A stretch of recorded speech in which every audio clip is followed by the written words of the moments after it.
modé, comme on dit, par le satellite. Il doit lui amener de l'électricité, il doit lui amener du froid, il doit tout lui amener.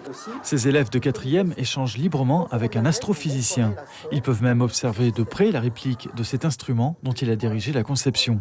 L'appareil partira bientôt dans l'espace à bord d'une sonde lancée depuis Kourou en direction de Mercure, une première pour l'Agence spatiale européenne. C'est un ensemble d'étoiles. Pourquoi on va vers Mercure? Parce que c'est une planète rocheuse. Elle est comme la Terre. Elle a un sol solide. Cette technologie a nécessité 14 ans de développement et de tests. Elle permettra d'élaborer une véritable cartographie de la surface de Mercure.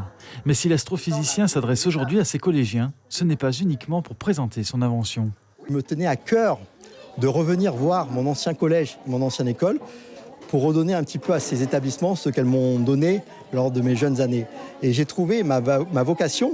Je voulais devenir astrophysicien quand j'étais à l'école Wakapu.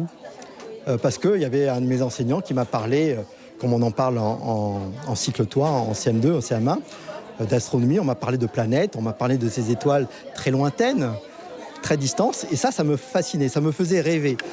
Et rêver peut faire pousser des ailes. L'astéroïde 7456 Doré-Soudiram a été nommé en son honneur.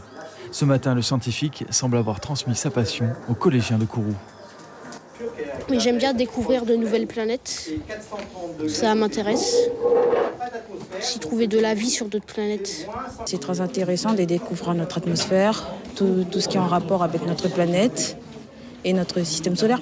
Le fait sur les étoiles, comme a dit le monsieur, qu'il peut y avoir des étoiles, on les voit, mais elles sont à des centaines de milliers de kilomètres. Pour les enseignants, il ne fait aucun doute que ce type d'échange est à renouveler aussi souvent que possible. Ça permet aux élèves de voir que, étant au collège Henri-Agaronte ou dans n'importe quel collège de Kourou ou de la Guyane, on peut accéder à de hautes fonctions plus tard, que ce n'est pas inaccessible. Surtout qu'on a la base spatiale qui est juste à côté. Une médiation exceptionnelle puisque 50 scientifiques associés à cette mission sont ces jours-ci un peu partout en Guyane, au contact des élèves. Suivez l'info sur Guyana Première, télé, radio et internet.